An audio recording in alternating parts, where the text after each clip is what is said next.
আসসালামু আলাইকুম। সবাই কেমন আছেন?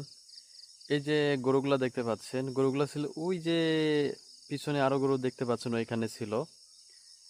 আর আমাকে দেখে কাছে চলে আসছে কারণ আমি এখন হচ্ছে পাম ফল সংগ্রহ করব। আর পাম ফল সংগ্রহ করতে গেলে কিন্তু আমাদের ডাল কাটতে হয়। সেই ডালের পাতা খাওয়ার জন্য গরুগুলা হচ্ছে আমাকে দেখে ওই নিচ থেকে উপরে চলে আসছে। তো আমি এখন পাম ফল সংগ্রহ করব, তারপরে আপনাদেরকে দেখাবো।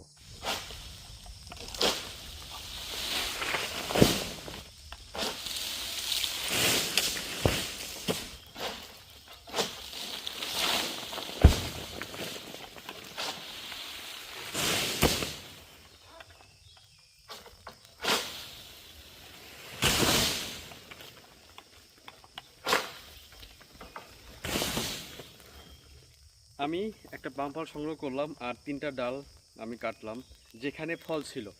আর তার এই পাশে আমি হচ্ছে 3টা ডাল কেন বেশি কাটলাম, কারণ গরুগুলো তো অনেক, যেন হচ্ছে তারা ভালোভাবে খাইতে পারে একসঙ্গে। এই জন্য আমি হচ্ছে আহ, বেশি করে হচ্ছে ডাল আমি কেটে দিলাম। এখন হচ্ছে গরুগুলা খাবে, আপনারা দেখবেন। আপনারা দেখতে পাচ্ছেন এই যে গরু হচ্ছে চলে আসছে পাম গাছের পাতা খাওয়ার জন্য। আমি ফল সংগ্রহ করছি, সংগ্রহ করার পরে এই যে দেখুন, এই যে কাঁচা ডাল এখানে আছে, ডালের পাতা খাওয়ার জন্য দেখুন চলে আসছে। দেখুন এই যে, এই যে দেখুন সব দল বেঁধে চলে আসতেছে পাতা খাওয়ার জন্য। দেখুন এই যে আরও পিছনে বেশ কয়েকটা আছে। দেখুন আমাকে দেখে দেখুন থেমে গেছে,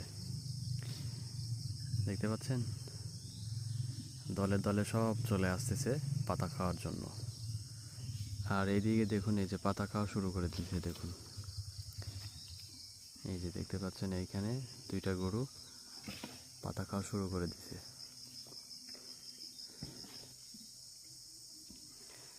এতক্ষণ অপেক্ষা করছিল যে আমি কখন পাম ফল সংগ্রহ করি আর কাঁচা ডাল কখন কাটি।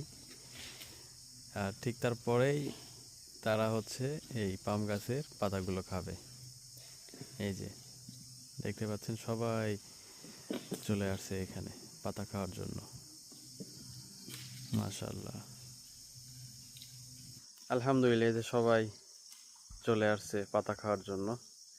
আর ডাল এত কাটার দরকার ছিল না, যে দেখতে পাচ্ছেন এইখানে 4-5টা পড়ে আছে। আর বেশি ডাল কাটছি হচ্ছে গরুর জন্য, যেন তারা হচ্ছে মানে ভালোভাবে খাইতে পারে। এই জন্য আমি এত ডাল কাটছি। তো আপনারা দেখলেন যে এই পাম বাগানে যে হচ্ছে আমরা পাম ফল সংগ্রহ করি, এই যে ডালের যে হচ্ছে কাঁচা পাতা, এগুলো হচ্ছে গরু খেয়ে থাকে। তো সবাই ভালো থাকবেন। আসসালামু আলাইকুম।